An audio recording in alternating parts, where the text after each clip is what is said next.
everybody, and how are you? And welcome to my vlog. Welcome today. Today is Sunday. It's coming to noon, and the sky is clear blue. There are just a few tufts of clouds, and I can see from the clouds that are right up in the sky that there's streaks of them. So it seems like there are very high winds which are making the clouds look like they're just strips of cloud, look like they are swirling. I hope you're well. It's Sunday. I have guests since, remember, for those of you who've been watching my vlogs, who've watched the previous 3 vlogs I've done, uh, Friday evening, I received visitors. Actually, it was my sister and her children. So they're still here. They'll be leaving in a short while, but I've been having them over for the weekend, and it's been so much fun. I like having children around. It's been very nice. We've had so much precious time together, and I really appreciate it. So how are you wherever it is in the world that you are? I hope you're doing well. How is your family? How are you going on with your goals for this year? Today, I hope in your own way you've taken time either to rest or to do your yoga or to go to church and pray and to make supplementations to God, that you may find favor in the week that is coming, and also in appreciation of what has been happening in the past week.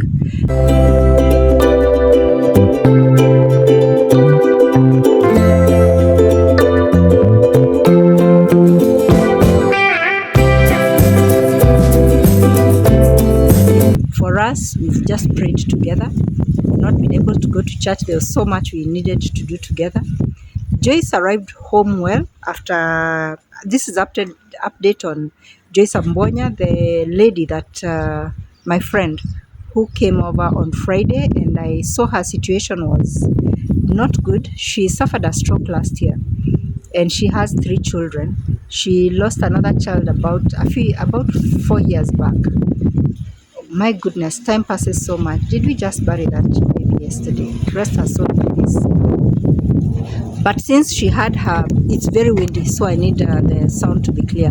But since she had her stroke, she's living alone with her sons, and she's been undergoing some challenges, and so she told me about it, and she was very broken-hearted and teary. And so one thing that I noticed was that her hair was very unkempt. Her son, who is just an ordinary teenage boy, and I probably just wanted his mother to look smart, had done some rough, what we call matutas like this, but with your own hair, so it's shortened.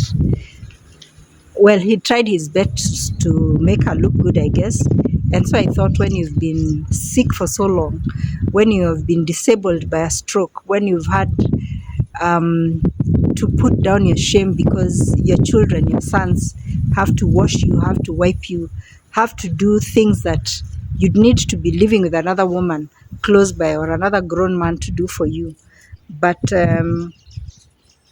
sickness has no shame, and poverty. We live with poverty, and poverty also has no shame. So, as she narrated her story, I really felt for her. And I thought one of the things that I can do with immediate effect is to raise her dignity a bit, make her look beautiful, make her look smart. She's been a hairdresser most of her life, the life that I've known her here in Ruai. And she's been a good hairdresser, and she's been very well capable of looking after her children. So I thought, what would it cost me? Nothing. To undo her hair, give her a thorough wash, and then go to the salon, have it straightened and blow dry. We call it blow drying. And then style it in such a way that, because she cannot use her left arm since the disability by the stroke, something that stays smart, but she doesn't, because she cannot put out her hand, both hands, either to tie a scarf or to put on a hat. I mean, the most she can do is put on a hat, someone help her put on a hat and remove it, but she can't even also put it on a cape. So I had her make her hair so that she can regain a bit of dignity. And when we got to the salon, we found other women who've also known her for a similar period, because we've all been neighbors. And they took up the challenge and helped me also with some of the stuff they were doing for her, the making of the hair, her transportation home, some food.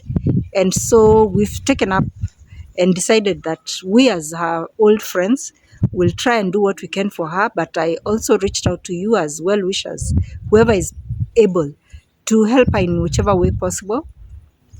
And I put a link of her YouTube channel on that video and the short clip that I made on YouTube Shorts. So if you look at that and you see uplifting somebody who suffered from stroke, and the video itself was a call for help. It's the previous video I did before this, and that one was purely about her. It was not about me in any way. So I'm hoping that any of you might be touched in whichever way possible to assist her.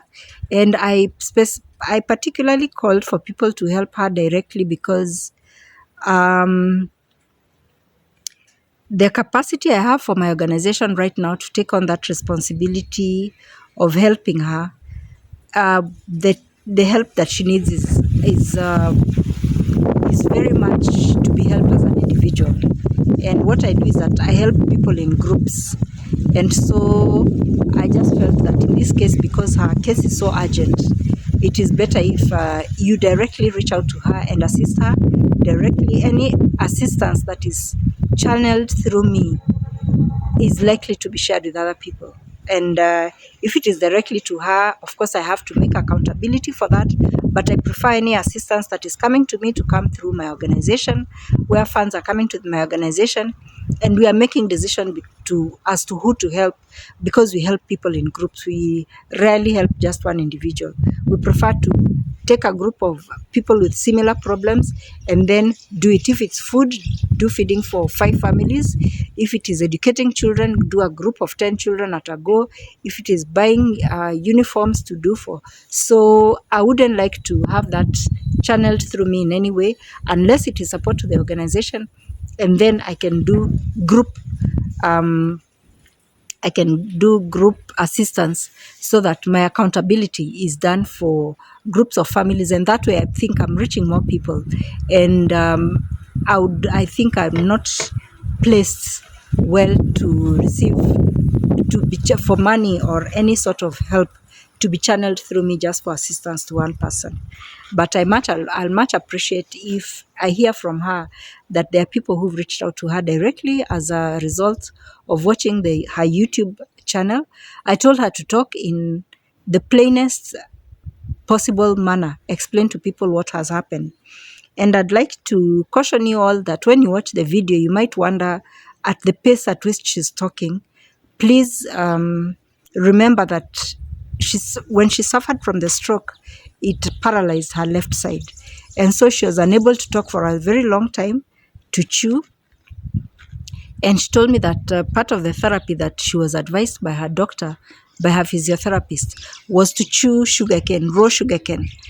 Just have it chopped and then chew it, so that even if the mouth is pulled to one side, the chewing of the sugarcane would help to correct her jaw, and because of struggling to chew straight. And indeed, it has helped her very much. I can attest to that. And so when she shot the video, I think the healing was not full. And so you can see that she has difficulty talking. So you'll bear with her and just watch the video, listening patiently, because she struggles to speak. Right now, she's much better able to speak, but at the point where she did the video, because I told her you must bring out a video where you explain yourself as it was as at that time, which was just about 3 months back. Now she's improving very greatly. She can walk some. You'll also notice that in the video she's showing me something on her stomach. And what happened was that because she had paralysis of one side, her body was not able to heat itself well. And so, due to financial constraints, what the children, the boys, the older 2 boys, the teenage boys, what they did was that they'd heat water and put in bottles. And then as she lay down, they'd put the bottles alongside her, because they didn't have enough blankets. The house was very cold. It was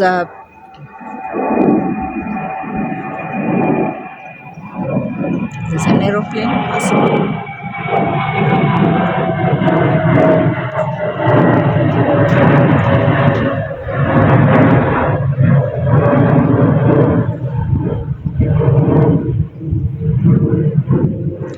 At that time, they lived in a corrugated iron sheet temporary house, and it was in a bare field.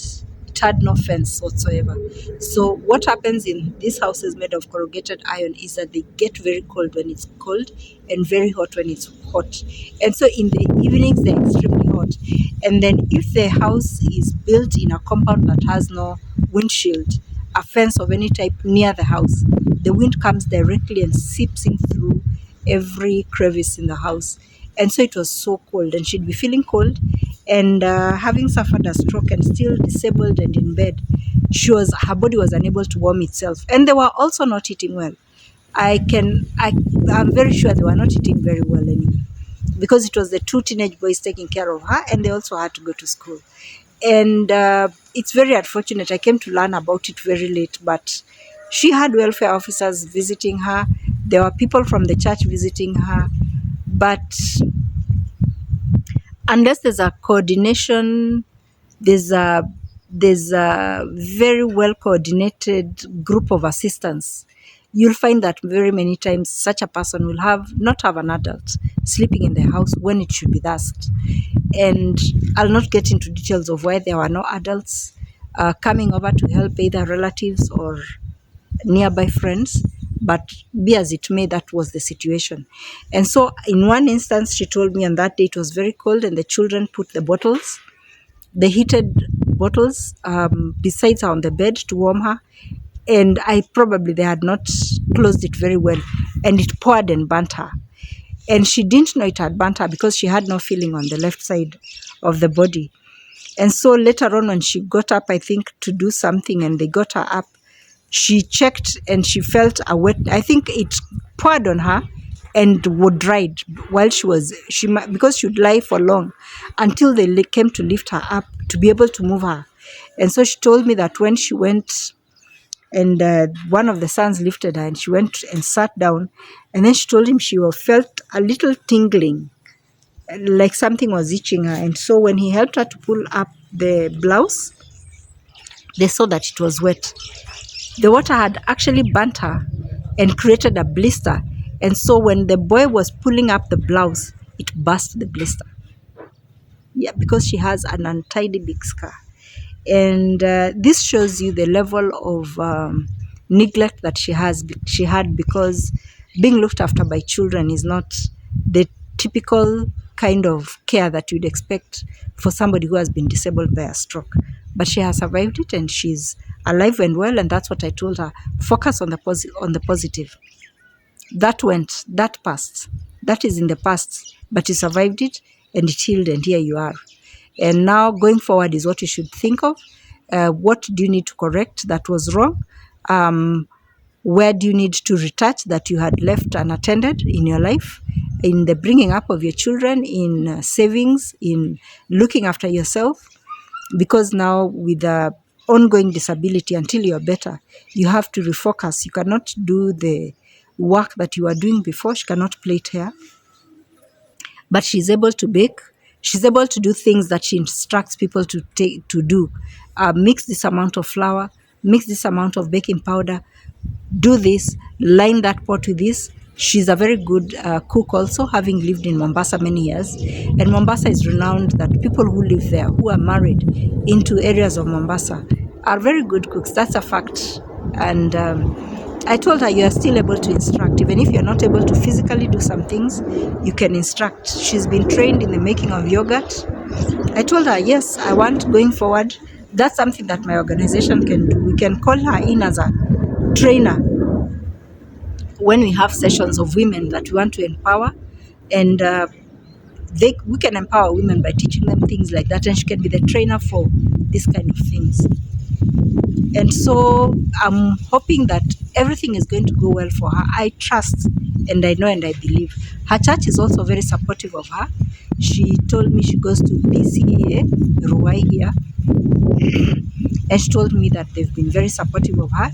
She has also found a rental that is in its own compound and at least has water and electricity. For many years she lived in that house. I think she stayed for 2 years, I'm not sure. but it did not have electricity. At the time when she got the disability, when she had the stroke, and they did not have running water in the compound, but now they do. So I'll probably take a visit there one of these days, find out how she is, and give you an update of how she's faring on after the visit here. So welcome to my channel. I hope you're well. I'm going to take a break, see to my visitors, and before we leave, I'll probably join you into the video or when we are walking out. It's just a nice lazy day, but first I think I'll give you a night, but there's nothing for you to see. It's just clear blue sky. I think I'll do that now or later on. Welcome. Please remember to like and to subscribe, to share widely, to tell a friend. And I keep on saying, if you're going to subscribe to the channel, kindly do it on your phone rather than on somebody else's TV, because when you do it on somebody else's TV, that's only their TV and a shared TV that you're liking my channel on. But when you do it on your phone, it is personalized, and that means that at any point when you have Wi-Fi or internet, you're able to look through, find out what videos I have that are up. Welcome and thank you very much again. Please like and subscribe. Hello, I'm escorting my guests. This is Brian, and that is Bradley over there. He can't even listen to anything. What are you telling my viewers? Thank you and subscribe to One Dear Josephine. Thank you. Their mom is here. This is our youngest sister in the family. This is Linda. This is our last born. Say hi. Hi. Hi, viewers and subscribers. It's been a lovely weekend at my elder sister's place, Josephine. We've been here throughout the weekend. Now it's time for us to take a leave. I love you so much. Keep watching my sister. Keep subscribing. Tell others. Tell your friends. Everyone. Subscribe and enjoy her channel. Okay, so we are on the way we are headed. It's very hot. It's completely hot and sunny. That's why we have caps for all of them, because they are not used to our sun so much. So we'll walk with you. Let's go.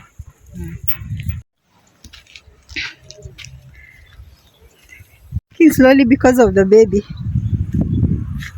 He likes to walk and to run, so we'll just walk slowly because he's enjoying so much the walking. But the sun is so hot, so we walked on this side of the road where there's a bit of shade so that he can go having fun as he's walking. It's so hot. Let me give you a 360-degree view of the sky.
Yes, absolutely no clouds.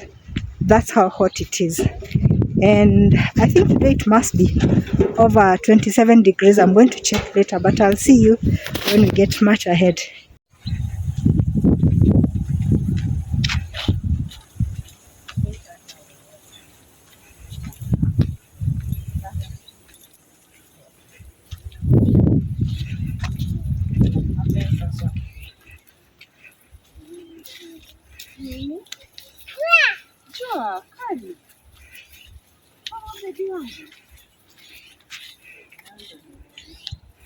Why are you removing your hat, baby?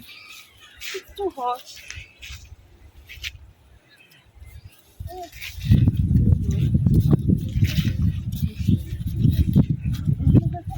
Yeah.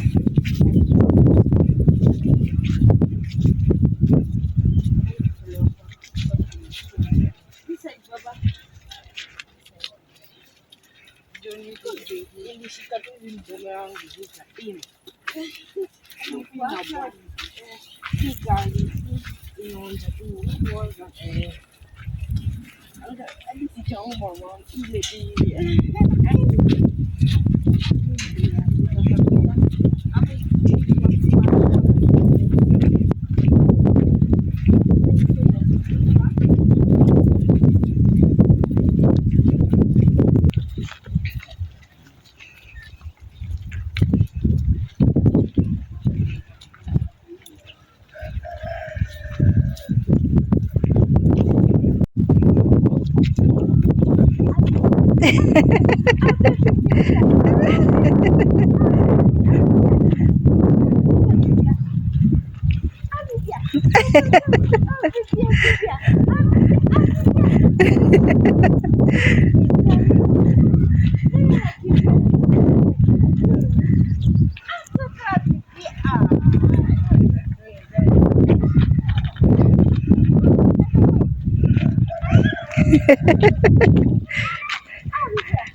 I've just seen off my guests. They've just boarded a matatu and I'm heading home to go and make preparations for the new week that is coming. And we've put everything to prayer, and I'm looking forward to an eventful week full of activity, and I'll keep you posted. Have a good day, and I'll see you later. I think I'm going to close the video here and hope that you have a beautiful Sunday afternoon, or beautiful evening, or beautiful morning, wherever in the world it is that you're watching from. Thank you so much. Like I told you, the undertaking that I had is now complete, so I'm able to do a vlog daily. And when I'm engaged, maybe I'll be doing, sometimes I'll not be able to do less, a vlog a day, but I'll still keep you posted more frequently. I told you I was expecting to have a visitor, and that is going to also restrict how often and how much I do of vlogging. But I thank you all. I can see the subscription has risen to 140. I appreciate each and every one of you who has added on, who has added themselves on as a subscriber. I'll continue to do my best to keep you entertained, to keep you informed, to tell you, to educate you sometimes if there's something that I know that you may not know, because I also get a lot of education from other people when they are imparting knowledge or imparting information that you do not know about. I appreciate you all. May God guide you and bless you and greatly protect you. Have a great week ahead, and may mercy and favor go before you. Thank you very much for subscribing. Please like and follow and share the video, and stay tuned onto my channel. I thank you all very much, and from Nairobi, Kenya, in sunny Ruai is bye. Something odd just happened as I was coming back. When I was shooting my last section of the video, I met a lady who was lost, and she was looking for where to go, and incidentally she was looking for the house of a friend of mine who's a teacher. And so I explained to her where to find her home, and apparently she needs to walk down a very lonely road which bypasses a riverbed. And as I was explaining to her, I saw some youthful men coming towards us and stalling as they were coming, and then as she was leaving, they followed her. And then I recognized the shirt of one of them. You remember one time I told you there was a young man who I noticed was following me, and once I stopped and turned back and turned the camera on him, he hid and went somewhere else, and later on I saw him peeping from afar with friends because I had come across a place that had people. That same young man, I think, is the one, because he was wearing a similar shirt. He was following her. So I just called her as if she had forgotten something to turn back. And when she came back, she told me the same thing. She told me, I noticed this young man behind me, and he seemed to be keeping pace with me. And I just felt cold because she knew that I had departed. But luckily I hadn't gone far. So when I called her, she turned back. I think she got worried. Then she turned back. Then I beckoned to her. And she was like, oh, I've forgotten it with you. She pretended she had forgotten something and turned back and came. And then as we were coming to meet, I saw another one right behind us, now coming in. And he was also walking in the same controlled pace. It's as if they wanted to ensure if she's really going to go the way I had shown her, and it looked obvious she was a stranger to this area. And I just told her immediately, those are thieves. Those are people with bad intention, and they're planning to rob you, and they've told you that the route I'm directing you to is usually very lonesome. It's a lonely road. Like most of the roads like now you can see all behind me, the road is empty. The turning that I'm coming to, I'm very sure is empty both sides. I've just seen some children playing, and they've gone back home, so you can't see them. So the road is empty on that side, and to my back it's empty. And so luckily her instinct warned her in time, and she turned and came. And then I told her, actually abandon the idea of walking to the home that you're looking for. Come and take public means, and when you get to the other place, take a boda, and then you'll be able to arrive.